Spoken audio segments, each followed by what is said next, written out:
just hasn't joined us online just yet. He might be still coming, is he, Susan? Yeah. So we'll make a start anyway with, there'll be no apologies. Any conflicts of interest? No conflicts of interest. Confirmation of the agenda. Everyone happy with what's set out before you? We'll move straight into the Three Waters capital projects report, update report. Jason. Thank you very much, Mr. Chair. Just so that, again, something standing on the Assets and Infrastructure Committee list is capital projects for Three Waters. There's three sort of key projects there to update the committee on. We've got Matt Bayliss here who will just talk to the Gore and Mataura wastewater consent renewals and the Mataura River crossing project. And then I'll just quickly cover off Hilbury Avenue, which is back on the radar as part of some of our capital works program for this year and next year. So, Matt, if you're happy to sort of just do a quick intro on the Gore and Mataura wastewater. Sure, thanks, Jason. Yeah, so following the submission of the consent applications last year, we received an RFI on on various items around the application, which we responded to late last year, and since then Environment Southland have been processing the consent. Obviously the biggest development in this is the recent release of the National Water Standards. They're only out for consultation and only released last week, so we're still, I guess, working, getting our head around that and what that might mean. But yeah, happy to try and answer any questions you might have. Are there any questions from the councillors or staff? Yeah. Paul McPhail. Thank you through the chair. Sorry, Matt, you'll be sick of listening to me over once. Okay, new standards. Where does that leave us? You know, how much change is there? And if there is a major change that they're talking about, do we just carry on down the path we're going and then make an amendment to it? I think Jason mentioned that, but there seems to be indication that there are going to be changes. The cost of that, if that's in that situation, because we're quite aware of that situation.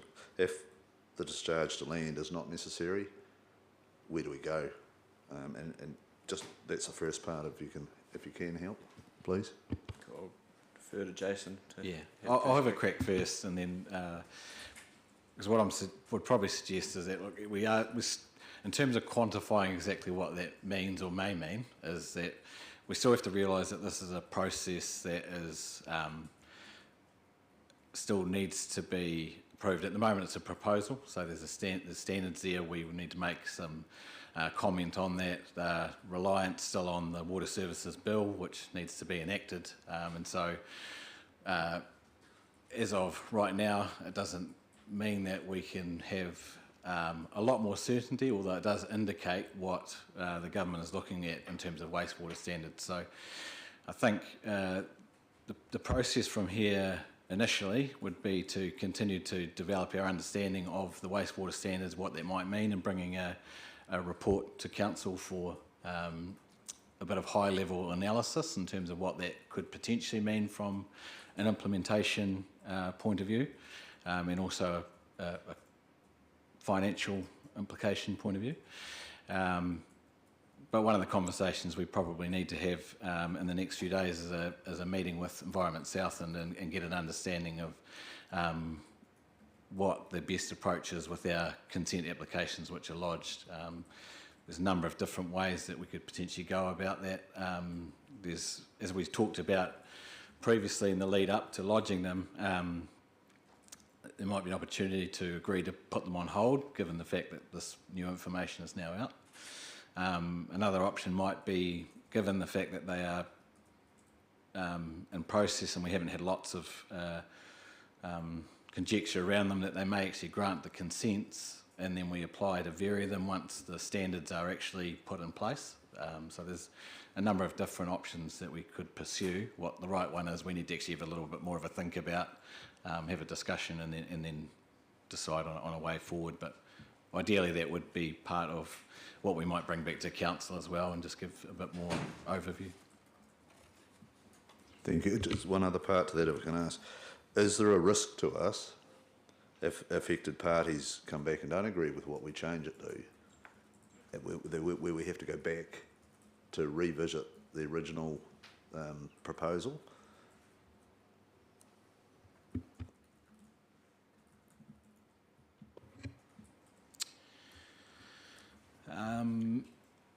The short answer is possibly, but I think it depends where the standards land. I mean, the whole purpose of standards is to set what the accepted level of treatment is required for a discharge into either land, water or coast. And so we need to, if, for example, we were able to meet those compliance standards, then I think the discussion then becomes pretty difficult to ask for a greater level of that without a certain amount of reason. And I think what we need to do is work through those standards. And I think as part of that journey would be probably trying to have a discussion with some of the key stakeholders along the way and saying, well, look, you know, from where we were 2 or 3 years ago, or probably 4 years ago when we started that process, things have moved considerably, and this is where we are now. And so we, just like we do with most other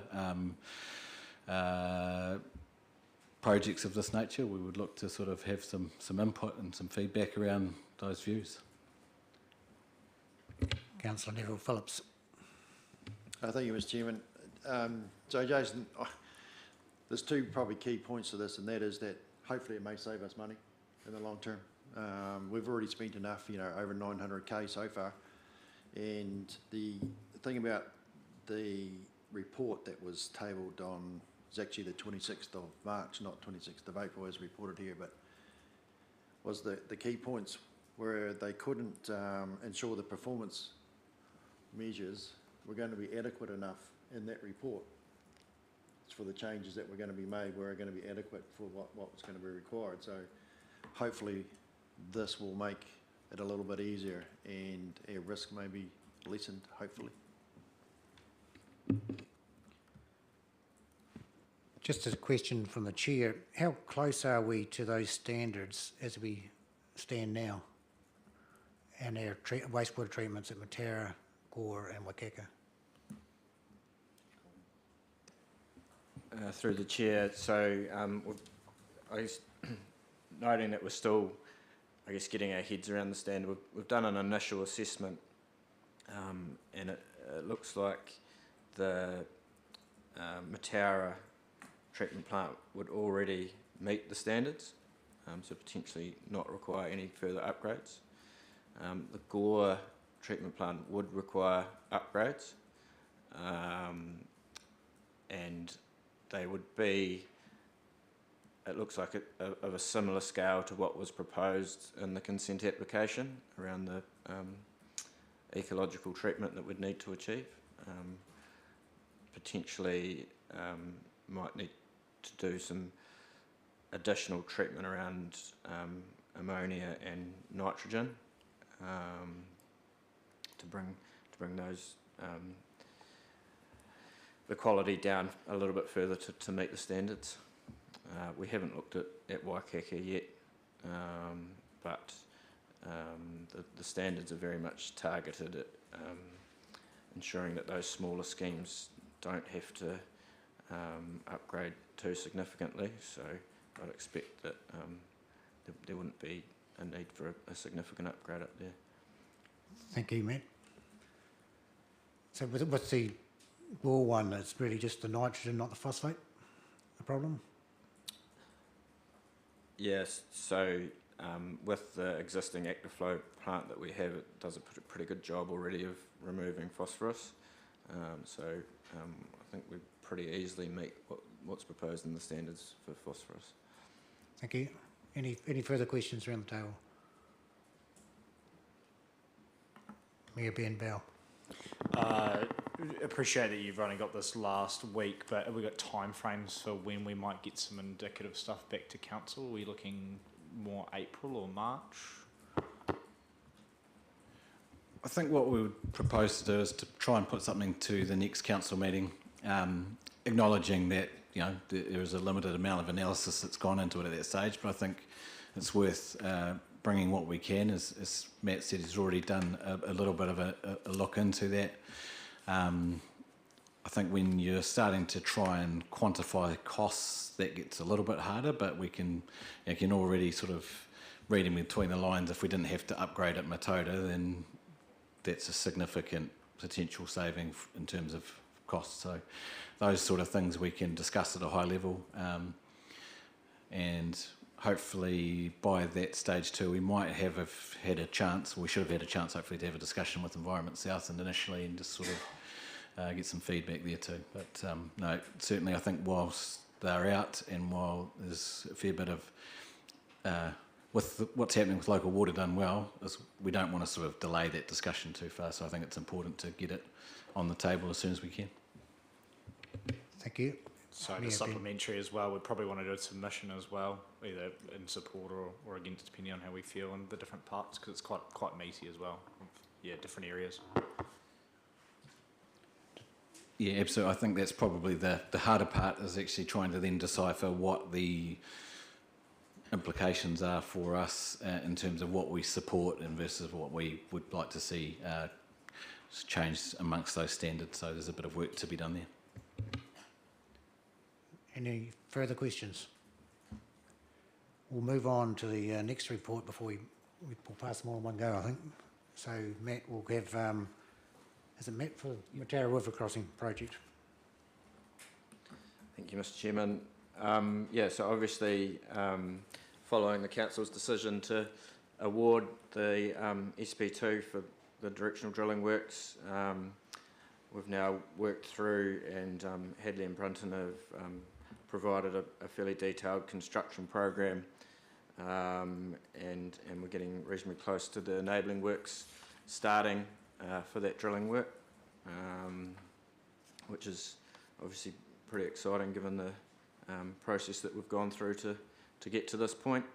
So looking forward to that getting underway, and expecting the actual drilling works to occur predominantly over June, July and August, which will then allow the interconnecting pipeline to be installed in the second half of this year.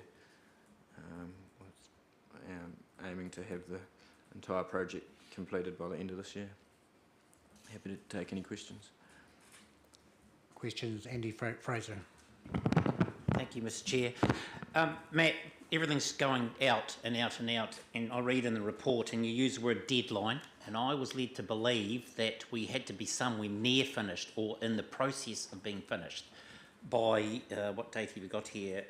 31 December. If we are not finished, are we in trouble or at risk of being in trouble by that time?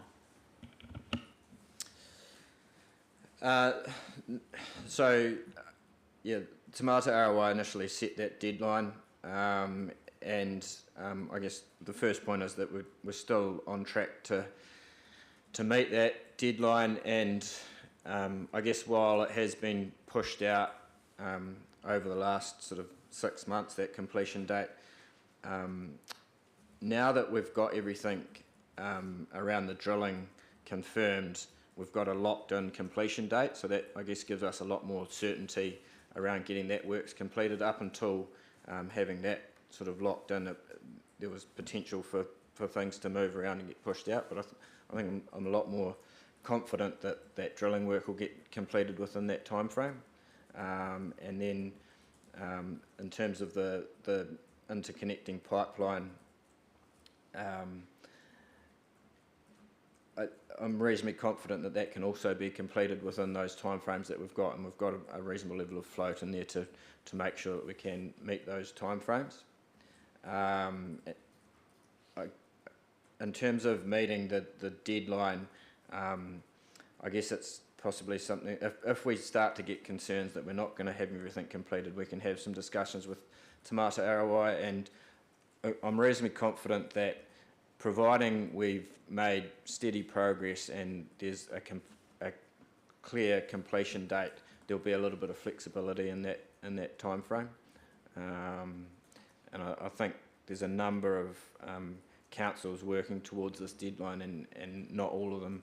I'm reasonably sure that not all of them will meet that deadline. So there'll be quite a bit of work to work through to when that deadline arrives. Yeah, I hope that answers your question. Aaron If wants to come in. Thank you. If I can elaborate on that a bit more, I'm in regular contact with Te Mata Arawai, and they're comfortable with our timeline and positioning. Thank you. Just have one question with the risk factor of moving it back into winter, June, July and August. Is that going to add cost to, you know, more hard surfacing like rock for stopping mud and problems with just on the site? Yeah, so it's I guess probably trading things off, because we've I guess one thing I was a bit worried about was the work happening around this time of year when there's a higher chance of flooding occurring. With it shifting back, there's less chance of that occurring, but I guess we are working in the winter period. Hadley and Brunton have allowed for quite an extensive gravel pad to be built up on both sides of the river to give them a good working area, and so that should predominantly mitigate that risk around muddy conditions and that sort of thing. So certainly being considered, and I'm comfortable that it shouldn't cause any issues. Thank you. Any further questions? Councillor Neville Phillips. Thank you, Mr. Chairman. Just a question, Matt. I see that unexpected ground conditions, that we will be fronting the costs if anything happens. I presume and hope that our geotech work that we've done has been enough to mitigate our risk. Through the chair, I mean that's been one of the biggest challenges right throughout, and I think as we've talked about a number of times, while we can do a lot of geotech investigation on the sides of the river, it's very difficult and costly to undertake geotech investigations directly underneath the river, and there is potential for the geotech conditions to vary from the sides of the river to underneath, and it's just one thing that I guess we need to be aware of and deal with if it is encountered. We have had the peer review completed, and they were, I guess, very complimentary of the process that's been gone through, which I guess the council can take some confidence in the fact that, you know, we have gone through a thorough process to try and mitigate that risk as much as possible, but at the end of the day it won't be fully understood until we get the drilling works completed. Thank you. I think David Prentice would like to ask a question. Lost the noise. I think you're muted.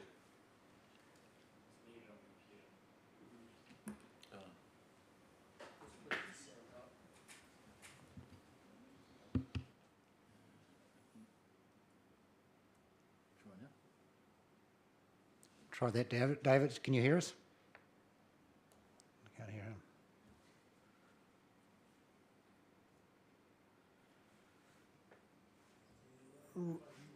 We cannot hear you, David. Can you hear us? Raise your hand. Write on a bit of paper.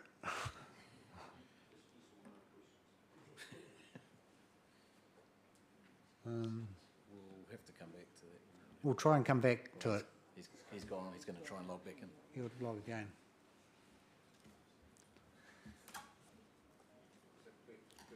Stuart. Matt, have we got the contractor or people lined up to do the work on either side of the drill job, so that when we come to the point where the drills are, the holes are through and the pipes are there, we're not going to have a 3-month delay while we find some contractors to actually dig the ditches up the road? I know there'll be some final design work to be done where they come out, but most of that should be able to be worked out now, and just have to tweak the very end bit. Through the chair, yeah. So following the council's decision to proceed with the drilling, the Becker have started updating the design of the interconnecting pipework. So my understanding is that that's nearly complete. We're expecting that to be received in the next few weeks, and then following that we'll be able to then release a tender to the market and get a contractor engaged. Thank you. How's David?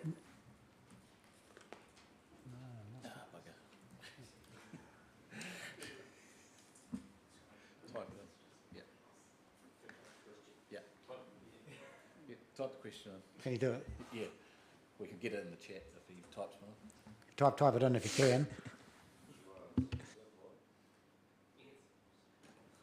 I'll ask a question in the meantime if you don't mind, Okay, Chair. Ben.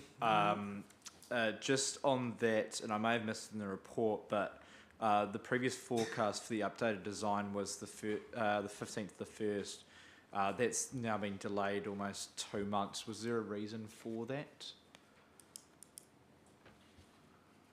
Through the chair. So that was, I guess, a result of the decision to award SP2, the drilling works, being delayed. So that had a follow-on effect of then delaying starting the design works of the interconnecting pipeline, which has then delayed the completion of it. Yeah. Are you still working on it?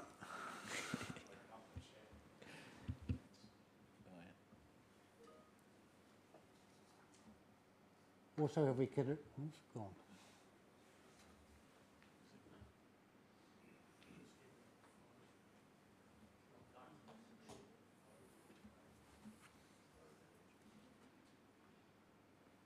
Was there?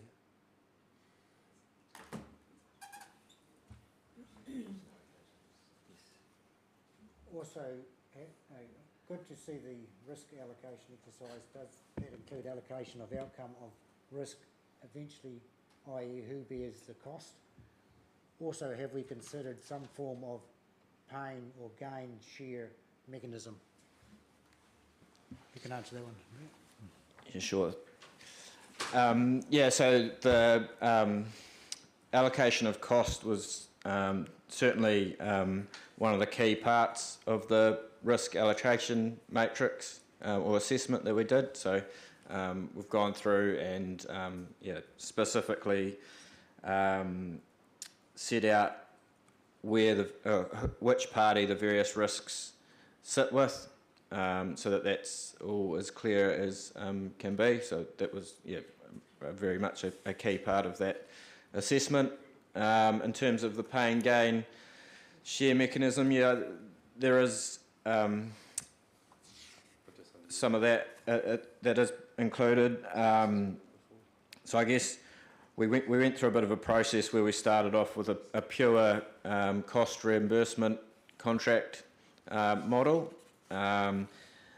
But after looking at that and the reasonably complicated process that Hadley and Brunton used to come up with the costs, we've agreed where possible on lump sum items, and I guess that reduces the risk, and that we've got certainty around specific aspects of the cost, particularly things where the contractor can control the cost, so establishment and things like that. For the enabling works, there's a specific schedule that sets out measure and value items. So obviously if they do more, we'll pay more, but if they have to do less, we'll do less. And then for the actual drilling works itself, there's agreed basically day rates where there's been a rate for the drilling works agreed per day, and a specific number of days allocated for the drilling. If they complete it quicker than what's been allocated, the price will be reduced. If it takes more days than what's expected, then it'll obviously cost us more. So we sort of tried to I guess, make the cost structure as simple as possible so that it reduces that potential for disputes, and I guess we're not having to watch every aspect of the contractor and understand exactly how many hours they're doing on various activities, but also try and keep that sort of pay and gain in there as well. Does that answer your question, David, or is it what you would say clear as mud? No, we've got you now. We can now. Yeah.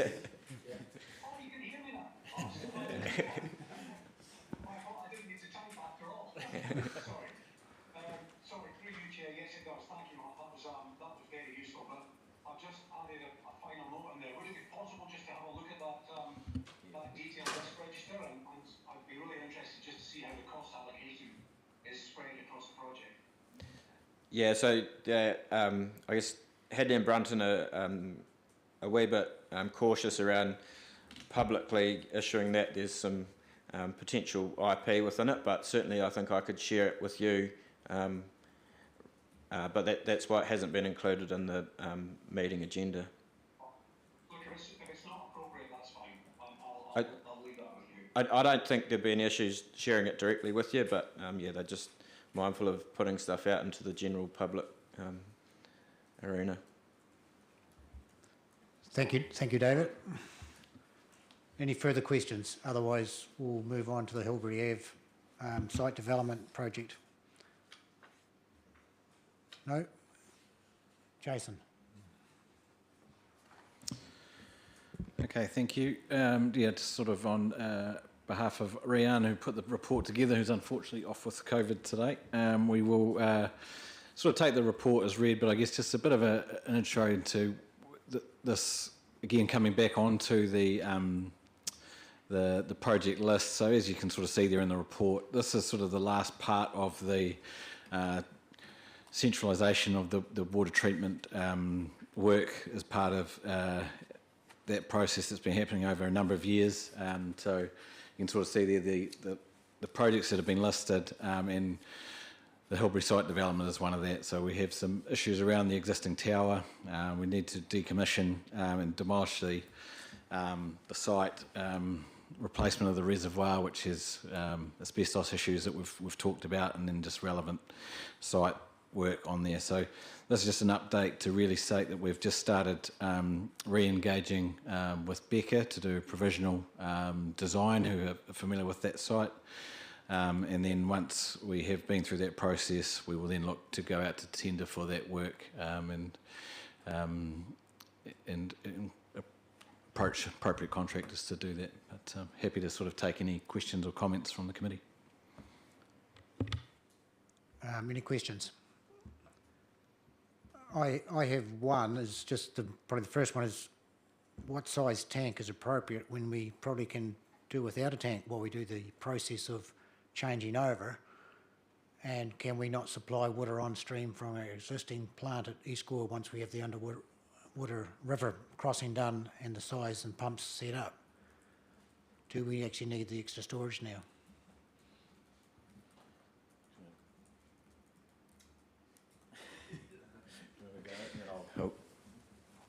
I'll have the first go at answering.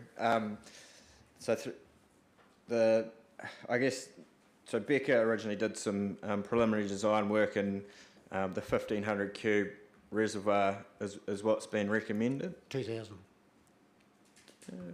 on the plan. Two times 2,000. Okay, sorry. Possibly is 2,000 then. I guess potentially you could get away with a smaller reservoir, or even no reservoir, with the 4,000 cubes of storage that's already at East Gore. That would be the absolute minimum that you'd want to have based on current demand. So ideally you want a minimum of 24 hours storage, and peak demand is about that 4,000. but certainly if you have any future growth, you'll need more storage. I guess without having a reservoir at Hilbury, you could create some operational issues. Essentially, you'd never be able to shut that pipeline down, which could cause issues if there's any maintenance activities required around that pipeline. So you certainly, I think, want some level of storage. And then I guess it becomes a matter of making sure that you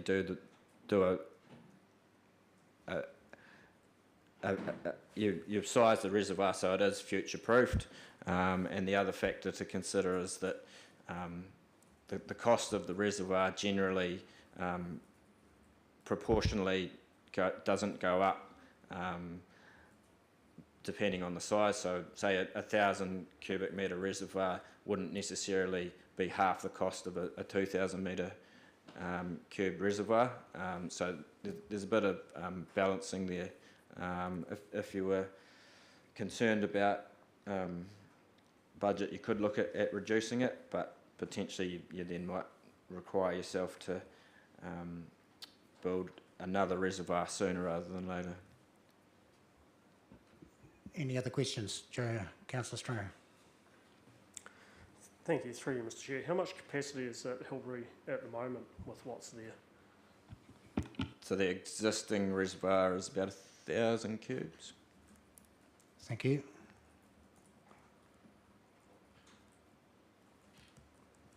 Any more questions? Councillor Neville Phelps. Thank you, Mr. Chairman. Yeah, it was one of my questions too, but the one that sticks out to my mind most of all is the cost between $5 and $6 million to do this project. You know, like, holy heck. You know, it's been, what, 5 years now? It's been on the go, roughly. So it's just increasing, and who pays the bill? And, you know, we know who pays the bill.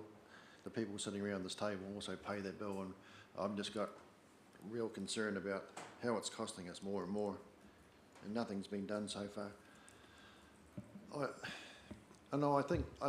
I'm not sure, but in my mind, if it was me, and the risk factor says that to have the design team to have a continuous, robust design that has a continuous supply of water while the tower is being put down, the existing reservoir, asbestos roof is being removed, and the structure itself is being removed and a new one put in its place. You won't be able to do that in 5 minutes, so you know you're looking at 2 to 3 months probably, if not more. I can't figure out why we can't put a reservoir down lower in the lower areas and then use it as a buffer zone for future development. You know, I don't think we're thinking in the future here. Yeah, I think for me, I'd go back to square one and think about what we're doing. The other thing that we haven't thought about too is that the tower is supposed to be down, and there was quite a few people uproaring about the tower being pulled down, and we haven't consulted the community about that yet, so that's another thing that needs to be talked about. The questions or statements? Any comment from Aaron? Through you, Mr. Chair. The comment about the reservoir being, while it's being decommissioned, not having a reservoir, there is plans in place to have a temporary reservoir out of 30,000 litre tanks, going to be on site while that's happening. So that's something that's being floated about at the moment, of how many tanks we'd actually need and where we can source them from. Question from Paul McFarlane. Sorry, through the chair. So why couldn't we put 30,000 litre tanks there permanently? Cheaper ones, if that's an option. I actually priced. I'm on the Tarn Water Scheme and the Glenkinnock Water Scheme, and both their tank farms are 30,000 litre tanks, and they've done 40 years, and we've replaced the concrete tanks with plastic tanks, and to replace something like the 2,000 litre tank, you'd need 30,000 litre tanks at a cost of about $250,000. And you'd probably have to security fence it above that and put security in. But it's common to have tank farms. Yeah, through the chair, I mean it's common to a certain volume when you're looking at 2,000 cubes and 66 30,000 litre tanks. It's But I think that we may only need 1,000. The existing one's done us many well. yeah. I guess one thing to point out around the cost is a large proportion of that cost is associated with demolition works, asbestos remediation, and alterations to the pipework. And I do while that cost of 5 to 6 million is what Becca have estimated, it does seem like a reasonably generous budget. So I'd be hopeful that it might come in lower than that. So what I guess would suggest is that you progress to a point where you've got a reasonable certainty around that cost budget and a detailed breakdown as to how the costs made up, in particular the asbestos remediation costs and demolition works and things like that you're going to have to do no matter what, and then separate that out to the and compare the cost of actually constructing a large reservoir versus your smaller 30,000 litre tanks, and then make a decision. Certainly from an operation point of view, having that sort of number of tanks, even 30, and the pipework associated with it and trying to fit it onto a site like that would be not optimal, and I guess you'd have to weigh that up against the cost savings. Thanks, Matt. I'll just comment was, if you put a footprint of 1,000 cubic metre tank in there, you might better put it there before you demolish the existing tank. Is there another comment to put on the mix? Oh, yeah. David, do you want to comment? Oh, no. Yeah, I mean, I guess the existing treatment plant and reservoir is going to have to be demolished at some stage anyway. So I don't know that would sort of be a significant saving, and you'll potentially compromise the site layout trying to squeeze things in when you're looking at doing an upgrade where where a reservoir is going to be sitting there for the next 100 years.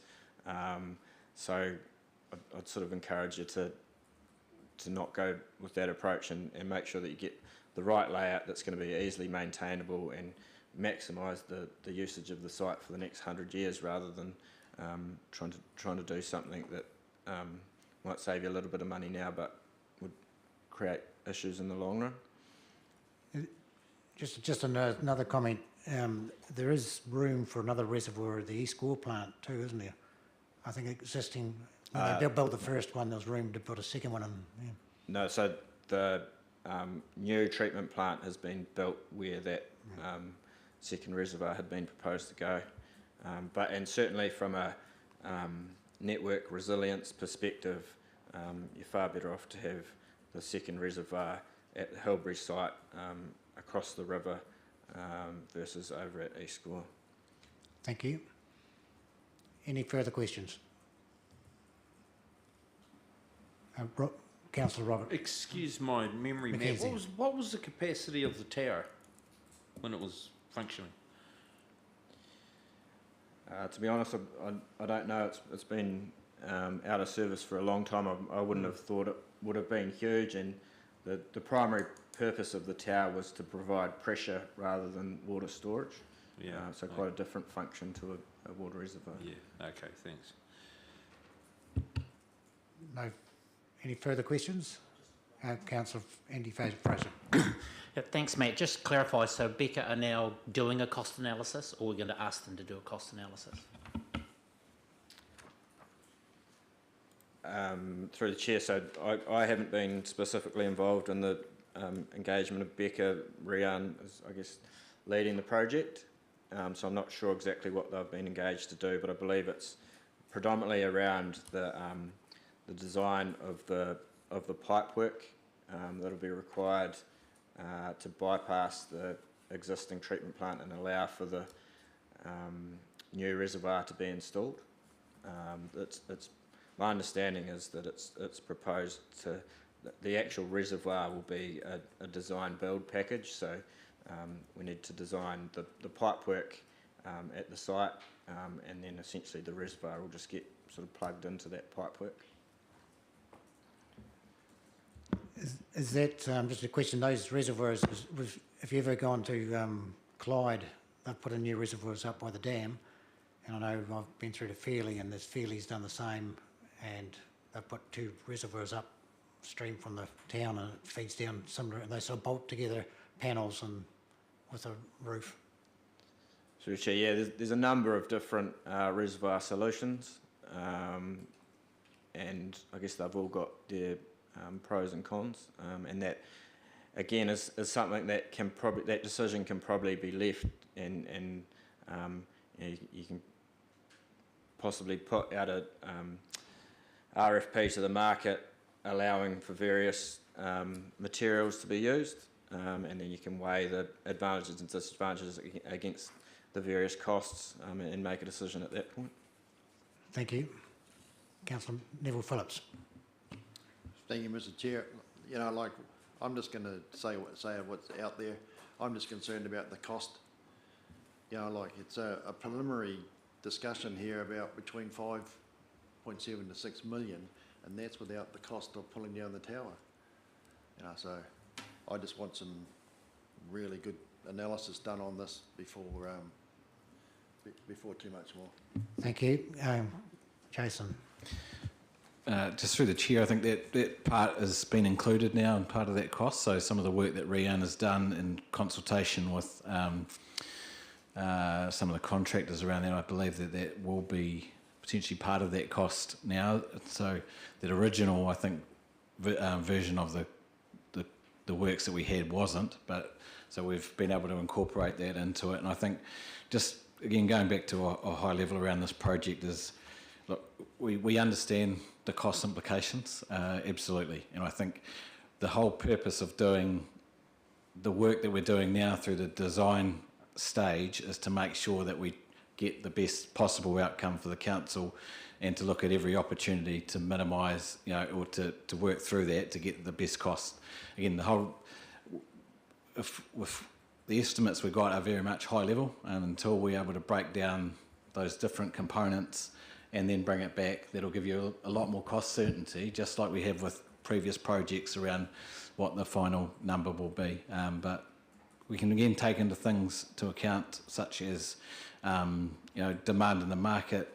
We're sort of hoping to see that into a few more people tendering for the likes of our interconnecting pipeline work, which will hopefully bring down some of the potential projected costs. But yeah, we'll continue to make sure that that is at the forefront of what we do, and the council will, and this committee will continue to see that work as we develop it. But I don't want to sort of, again, jump to the end, but in terms of working through this project work, we need to be giving you the information that we've got at the time, and so we'll continue to try and challenge those and make our staff do a very good job of challenging both designers and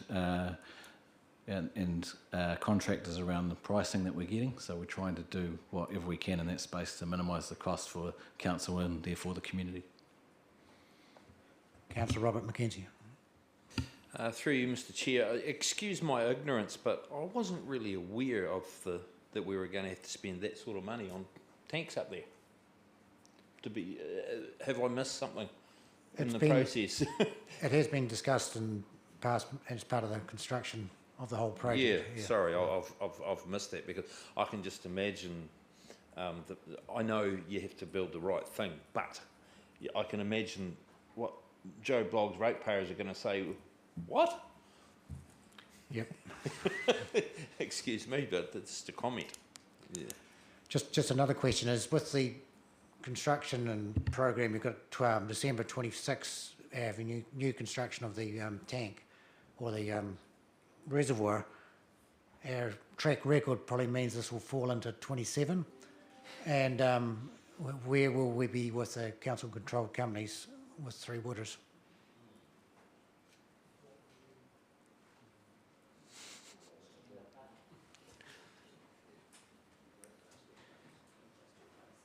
I might just take that one. Thanks, So Debbie. until we have some certainty about what the future is for Three Waters, we wouldn't like to hazard a guess as to that, but I'm sure that in whatever implementation plans we have, we can make sure that there is an appropriate transition for whatever projects are underway at any given point in time, and we will obviously have to take all of that into consideration with any implementation plan that we put in place. In terms of this project, I think that we need to move to bringing you a business case once we have some more certainty around design, so you can fully interrogate the different options that are on the table and the rationale for each of those options, so that you can make an informed choice. That would probably be a more fruitful discussion than trying to solve this problem today. Thank you very much, Debbie. Any further questions? Otherwise, we'll move to the recommendation that's right now, Jason, that the committee receive and note the Three Waters capital projects, update reports and attachments. Would someone like to move that motion? Councillor Paul McPhail, and a seconder, Councillor Stuart McDonnell. All those in favour? Any question? Any more discussion? No further discussion. I'll put the motion. All those in favour, please say aye. Against? It's carried. Move on to Aaron with the Three Water levels of service performance measures update. Thank you, Mr. Chair. I'm happy to take the report as read, and I'm happy to answer any questions you may have. Any questions?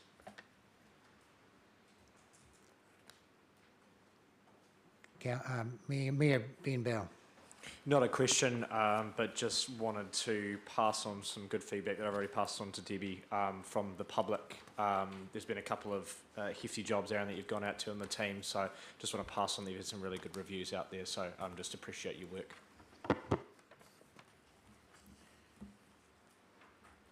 Councillor Neville Phillips.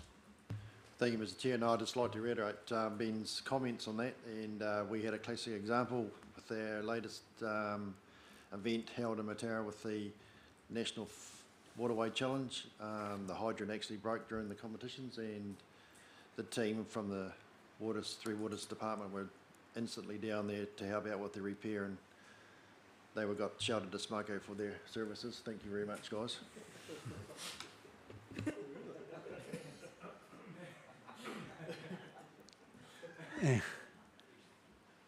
I said Three Waters working team.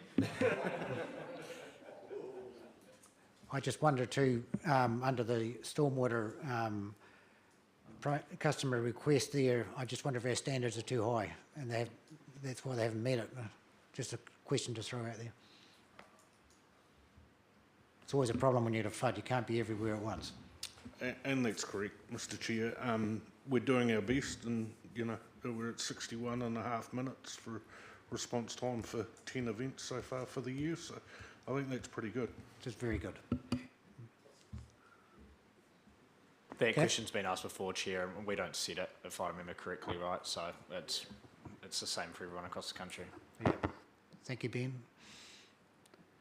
Would someone like to move that the... no further questions? No. Happy to move, Ben. And seconder, Councillor Joe Stringer. No further discussion. Put the motion. All those in favour, please say aye. Against? It's carried. Move on to Major Capital Roading Works Progress Report, February 2025. Murray. Might need a mic. Through you, Mr. Chair. But basically, this is really to give you a progress on probably the critical elements of our program, and as you'll see, the capital works are pretty much on target. The main one that is still to come up to speed is our resurfacing of our existing sealed roads. That work is about to start. Councillors, particularly our urban councillors, have probably noted a number of the service tops around various streets in Gore and Matera that have had the fire hydrants and manholes raised, lids raised, in advance of the reseals. So they're all set to go, and we're expecting Fulton Hogan to basically be on site within the next week to begin that. Once they begin that program, it'll be a pretty quick process to actually resurface those roads. So it's just a matter of getting started. They are due to have the work completed by the end of March, so time is running out for them, but we are keeping the pressure on them to get that done. They have been working furiously on a number of other projects around the south, so they're working their way towards us. And obviously the other thing to note is that these reseals are part of the combined Clutha District Council, Gore District Council collaborative contract. Thank you, Murray. And question from Councillor Andy Fraser. Thank you, Mr. Chair. Murray, the remetalling work that's happening on our gravel roads around our area here, what checks and balances are in place? Because I drive on quite a few of them, and it looks like it's just a willy-nilly drop of gravel and drive off. And the road is not much better probably a month later. Yep, through Mr. Chair. So there's two types of remetalling that we do. One is programmed remetalling, where we are doing a whole road, and we're on a 4-year cycle to get all of our gravel roads remetalled. So we calculate or assess the requirements on a particular road for that 4 years. Some of those roads we maybe do half 1 year and then the other half in another 2 years, or it varies. The other part of the other component of our remetalling is spot metalling, where there's bare spots for various reasons. Sometimes they're on a brow of a hill, or there may have been gravel washed off by a localised storm event, and replacement of that gravel is part of the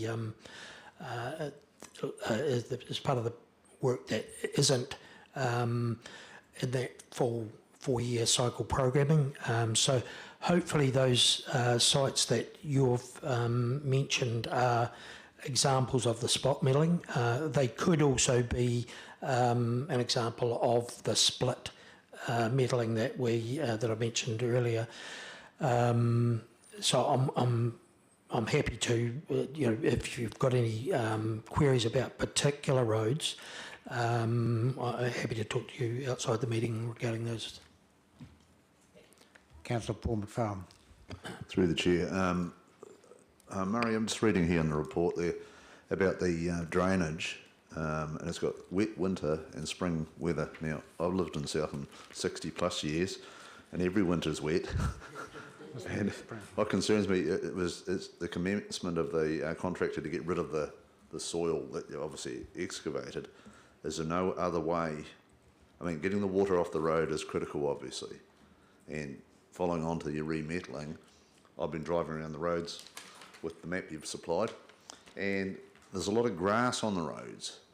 So when you put your metal on the road, as the grass goes up through the metal, I know what you're trying to do, but it seems like it's defeating the purpose of the remetalling. Just if you can help explain to me how that works. you through the chair. Unfortunately, we have a limited budget for this work, and we have to target the highest priority sites. So the highest priority sites are the sealed roads, the sections of sealed road that we are about to reseal. The investment in sealing a road and maintaining it as a sealed road is very high, and we don't want those sealed roads to revert to gravel or to lose their waterproofing. So that's our top priority. Our second highest priority are roads or sections of roads on both sealed and unsealed roads that have been identified as a particular problem. We would love to go out there and do the roads, all the roads that we're metalling. Unfortunately, we just can't afford to do that. It would be the ideal situation to do that. Thank you. Any further? Councillor Joe Stringer. Through you, Mr. Chair. Is there anything preventing the rural farmer reaching over from his paddock with a 20-tonne digger and pulling the dirt back from the berm edge and putting it into his own paddock? Because the council's not using that dirt, but it also fixes the issue of the drainage at the same time. Good idea, but health and safety might be a problem. Bucket is. Yeah, through you, Mr. Chair, probably as long as we don't see you. Yeah, and Councillor Gardine is completely correct on that. You know, there are health and safety issues, but we don't go around patrolling looking for farmers doing that. But the other issue is that as long as they don't get too carried away and take part of the road away with them as well. Jason. I'd prefer if our residents didn't start just taking road maintenance into their own hands if possible. Look, I think if we go back a step here, we indicated as we approached submitting to NZTA that we needed to do more drainage work, and we have received an increase in funding, but that doesn't mean we can then fix everything overnight. So there's an element of now we've got a little bit more, we can continue to push NZTA where we can through future funding rounds also to increase that, but we've got to again allow the team to program the work in where we need, and we will continue to try and spend as much money as we can and be as efficient as we can in those areas. But certainly I think the other option too is continue for residents, if they've got an identified issues, can they put in customer requests through our main office, and then the guys are aware of everything that's going on. We are a small team, and we do have contractors out there picking up stuff as well, but if people are letting us know where they see some of those issues, it helps us prioritise work as well. Murray. Yeah, through you, Mr. Chair. The other thing to note is that same funding covers the replacement of culverts that are defective as well. And unfortunately, with the frequency of higher intensity rain that we have been suffering over the last couple of years, it has brought to a head the issue that we do have on a number of culverts around particularly our rural areas where the capacity of those culverts is too small, and a lot of them are butt-jointed pipes, so they're not the collared pipes that we install these days. So we have had to install or replace a number of culverts with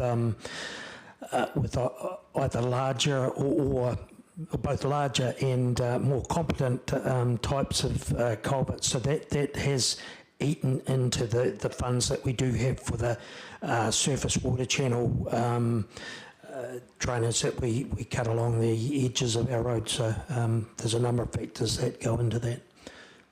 Thank you. Councillor Paul McFarlane.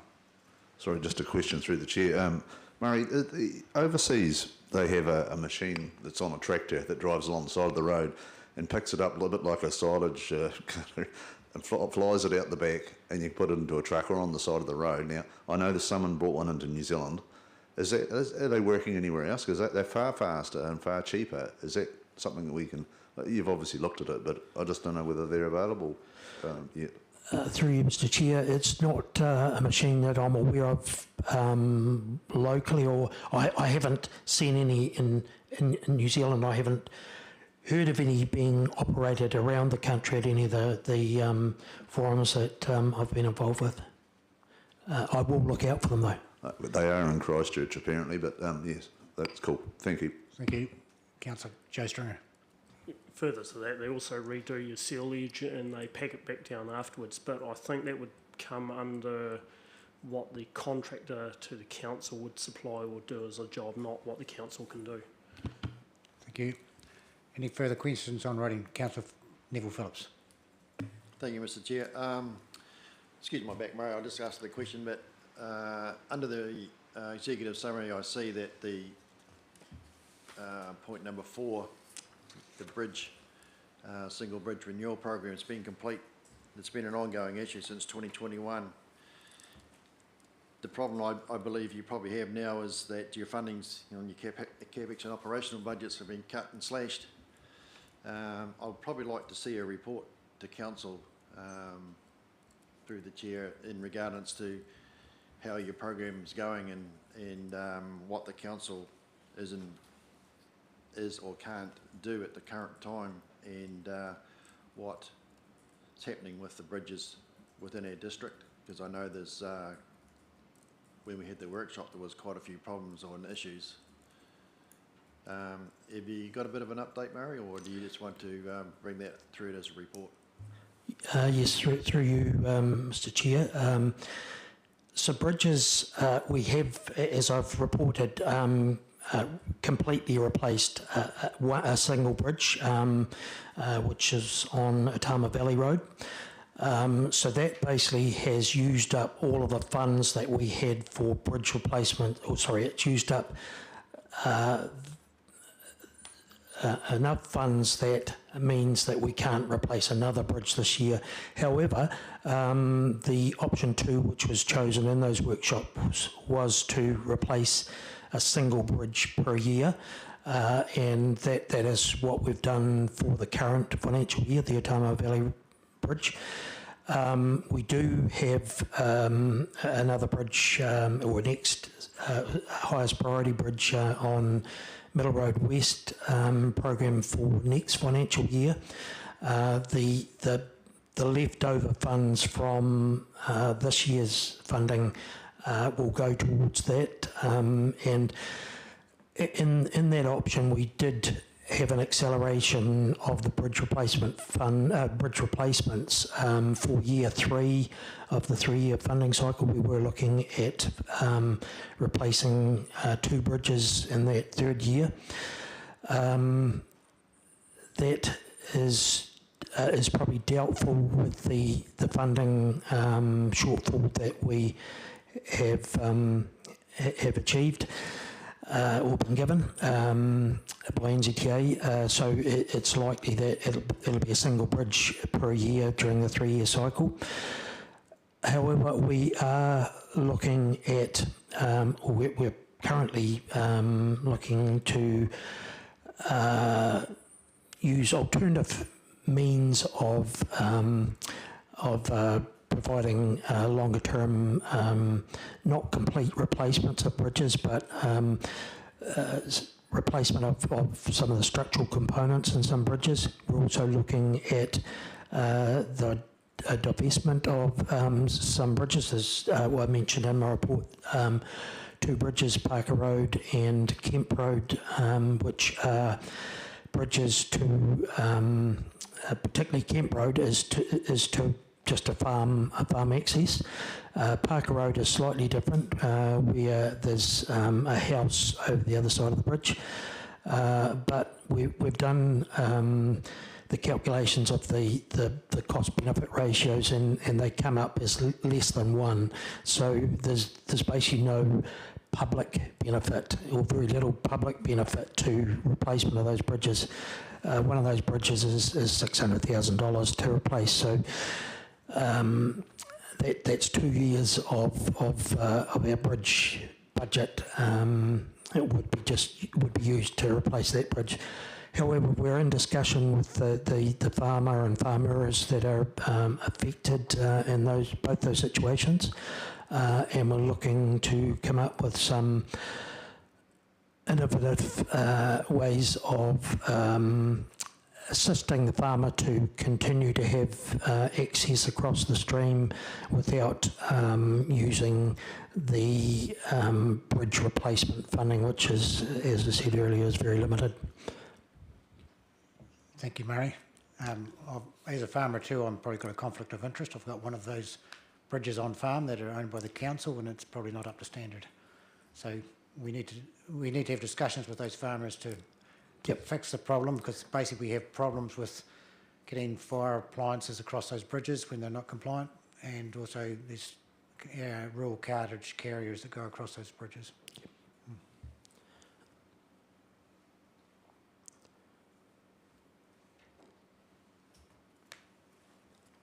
Any further discussion on Murray's report? Thanks, Ben. Thank you, Chair. Just wanted to quickly note, in the executive summary, it says this is the most significant road and CapEx work program and budgeted for. So to have that not only on track but ahead of schedule is very impressive, and I just want to do a shout out to the team on that. I usually get a lot of complaints about roading, especially during the winter. Those have gone quiet, so either people are sick of talking to me, which could be part of it, or it is actually getting fixed out there. Even if it's only temporary, at least it's getting done. So just fantastic work. The only question I did have is that with the drainage, we've obviously made a good catch up from November through to January, and then it's plateaued there. Just wondering why that is, and if that's likely to continue as well. Through the chair, unfortunately, that last plateau is not real. It's an error in the graph. Because we didn't actually have any figures, the completed figures for up to the end of February at the time the graph was done. I couldn't remove that last leg of it, so disregard that plateau. Cool, thank you. Look forward to forwards and upwards. No further questions? Would someone like to put the recommendation that we receive and note the report? Councillor Andy Fraser moved it and Councillor Neville Phillips seconded it. Any discussion? All those in favour, please say aye. Aye.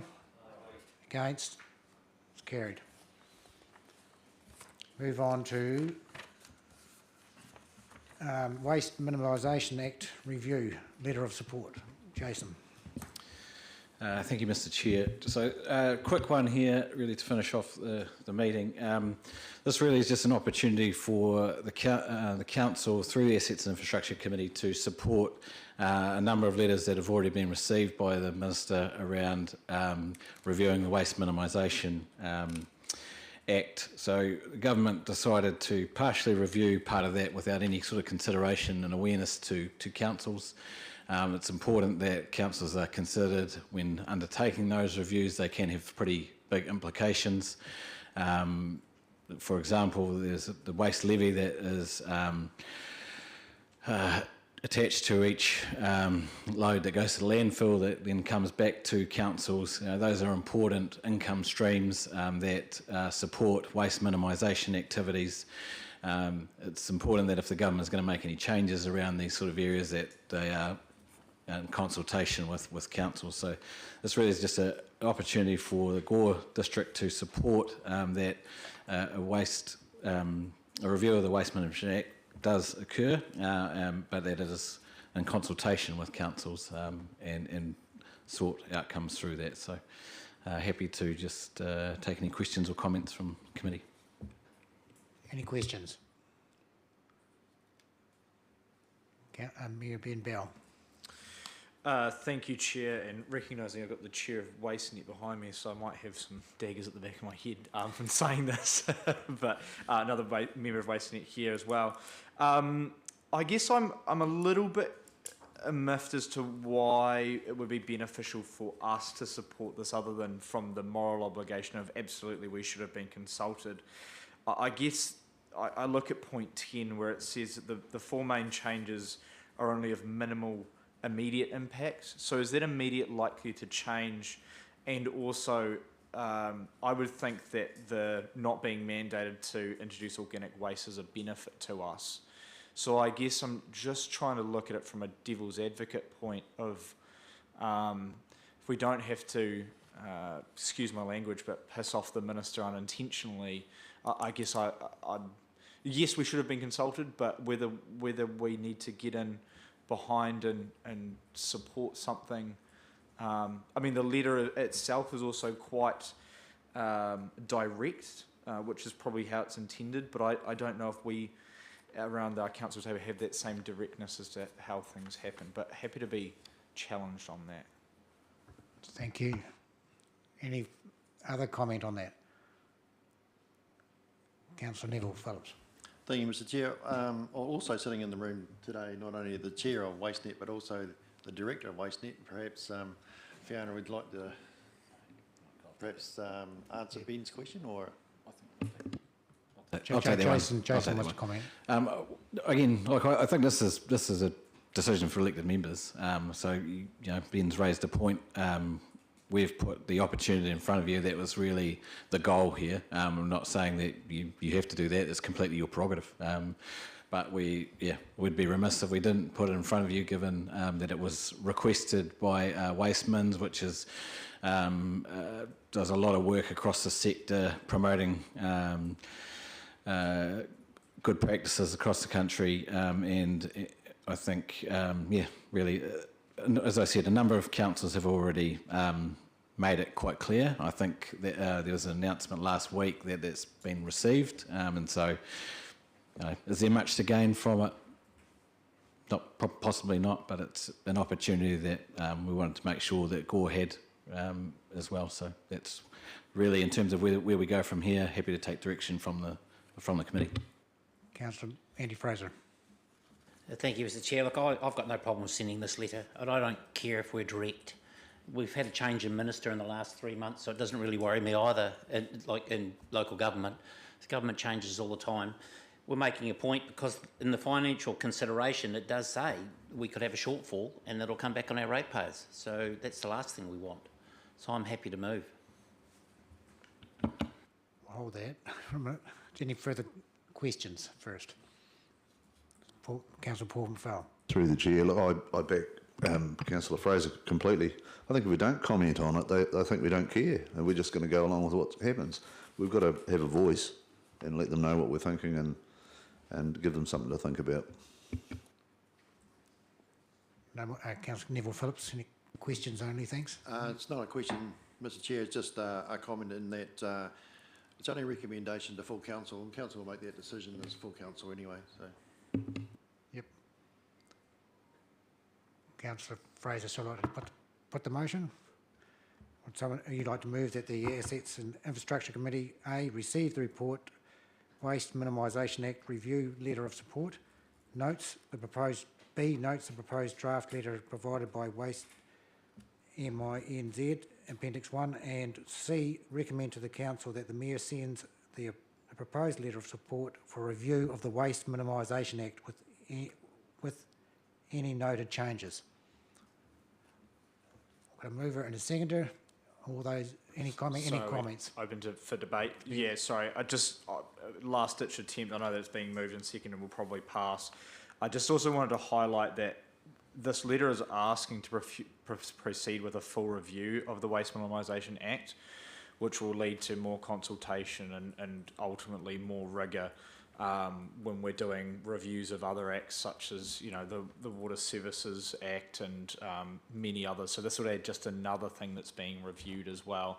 But if councils are comfortable with that, I guess the point we're trying to make is that we'd like to be consulted on things before things just change. But Just wanted to flag that as well. It'll just, if it is successful, it'll just add more work, but I guess it's not been started by us. We will have another go at the council meeting before this is put anyway. So all those in favour, any further questions or discussion? I'd like to put the motion. All those in favour, please say aye. Aye. Against? Rightio, it's carried. Right, thank you, Ben. That brings us to the end of the meeting. And I'll just thank you, David, for your being here. And we managed to catch up on you at the long last. And thank you for councillors and staff for attendance. I'll just close the meeting. Thank you.